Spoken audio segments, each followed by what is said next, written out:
Assalamualaikum warahmatullahi wabarakatuh. My name is Noni Ayu Lestari, and now I'm gonna be telling the story of Daniel DERONDA. The plot starts in Germany in an autumn in a wealthy social circle. Gwendolyn is a young girl who chooses to spend her time gambling, and during an unlucky day, she loses her money while being watched by an English gentleman named DERONDA. During the same day, Gwendolyn receives a letter from her mother telling her that their family lost all their money and that she asks her daughter to return home as soon as she can. Regretting that she gambled all her money, Gwendolyn decides to pawn one of her necklaces and thinks about gambling once more time, believing that she will be able to win and help her family. She decides not to gamble her money and return home after she receives a parcel with the necklace she pawned. The plot then goes back in time. During the time Gwendolyn moved with her family in Ovenden, in an old house, a few biographical elements are given about Gwendolyn and her family, and the reader is led to know that Gwendolyn's father died when she was really young and that her mother remarried. Gwendolyn's stepfather rarely lived with them, and after his death, the family was forced to constantly move from one place to another. They settle in at Ovenden, and Gwendolyn and her mother start talking about marriage. While Gwendolyn's mother sees marriage as the only way a woman can be happy, Gwendolyn doesn't agree with her and thinks that she can be happy if she doesn't get married. That night, Gwendolyn meets Mr. and Mrs. Gascoigne and their daughter Anna. Mr. Gascoigne is a clergyman, and Gwendolyn thinks about the differences between Mrs. Gascoigne's marriage and her mother's marriage. Her cousin Anna, even if she is not as beautiful as Gwendolyn or as tall, she's beautiful. The Gascoigne family also have two sons, and one of them, Rex, was supposed to come home for Christmas. Gwendolyn asks her uncle for a horse, but Mrs. Gascoigne tells her that they can't afford it. Mrs. Gascoigne promises her, however, to think about it, believing that in that way she will be able to have her niece find a suitable husband. Mrs. Gascoigne, however, fears that one of her sons will end up falling in love with Gwendolyn. Gwendolyn quickly becomes the main attraction in the little society she enters. Gwendolyn quickly becomes the main attraction in the little society she enters. She is invited often to parties at Quetcham Hall. There, her piano skills are harshly criticized by Klezmer, and Gwendolyn dwells on the fact that she is seen by him as ordinary. Gwendolyn likes to act, but she isn't as talented as she thinks. And her mother tells her so. When Gwendolyn tries to compare herself with a popular actress of her time, Rex comes and he falls in love with Gwendolyn, much to Mr. Middleton's horror, who liked to believe that he had a chance with Gwendolyn. Rex falls in love with Gwendolyn more and more each day, and Anna worries that Gwendolyn will never be able to properly love her brother. She tells Rex what she thinks, but he doesn't want to believe her. One day, Rex and Gwendolyn go together to ride after the hounds, but Rex is left alone by Gwendolyn. Rex falls off his horse and dislocates his shoulder, and returns home but continues to worry about Gwendolyn. Rex's father plans to send Rex away after he finds that he plans to confess his feelings to Gwendolyn and asks her to marry him. Mr. Gascoigne goes to look after Gwendolyn, and he is saddened to see that she makes fun of his son's accident and that she talks negatively about marriage. The next day, Rex returns home, and Mr. Gascoigne decides to send him away. Rex confesses his feelings to Gwendolyn, but she rejects him. Rex falls into depression and Anna resents Gwendolyn for it. Rex tells his sister that he plans to move to Canada and Anna tries to convince him to take her too. They both talk with their father, but he refuses to let them go, saying that Rex can't miss a whole semester from college.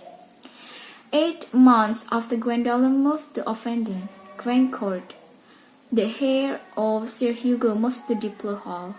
Everyone at Offendon hopes that Grandcourt will fall for Gwendolyn and thinks that he will be a perfect match for her, mostly because of his financial status.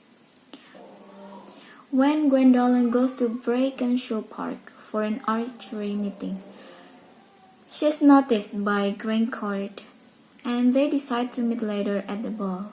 At the ball, Grandcourt dances with Catherine and Gwendolyn dances with Klesmer.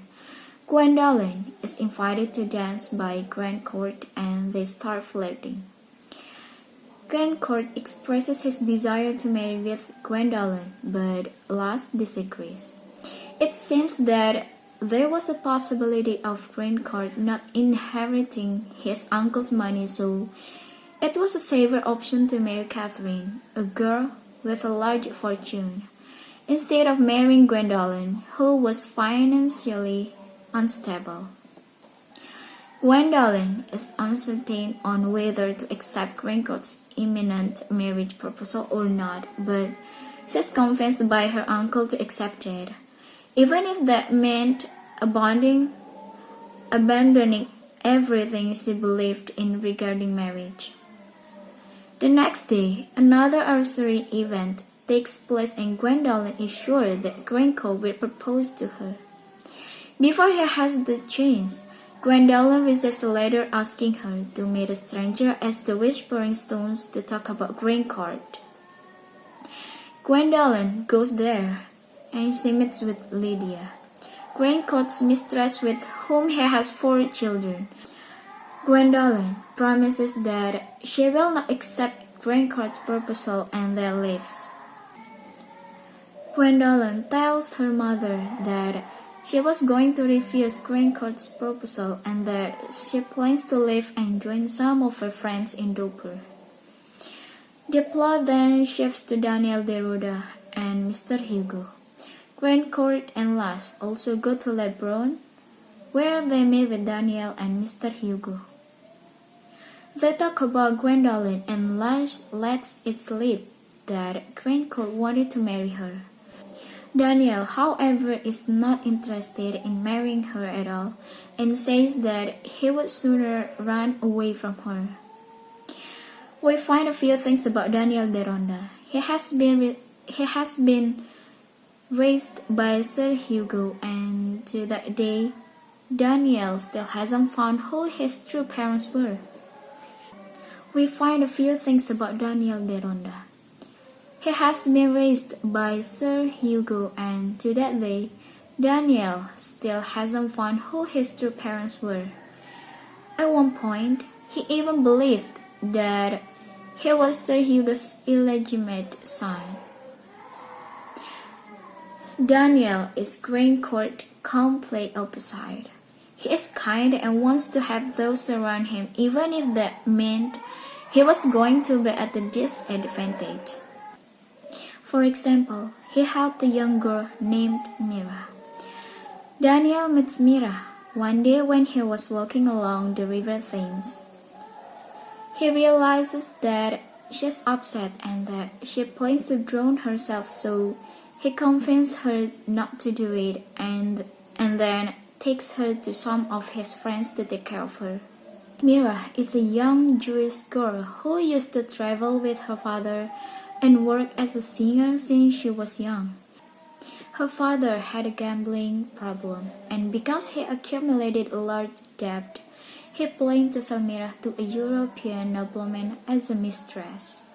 When Mira found about his plans, she ran away and searched for her family but was unable to find them. Meanwhile, Gwendolyn returns to her family and finds them ruined. She tries to find work as a governess, but then asks Klezmer for help, hoping that she will be able to make it as a singer. Klezmer tells her that her chances of becoming a singer or actress are slim, so she decides to accept Grandcourt's marriage proposal despite her adversity towards marriage in general. Gwendolyn is unhappy in her marriage and constantly thinks about Lydia and her children.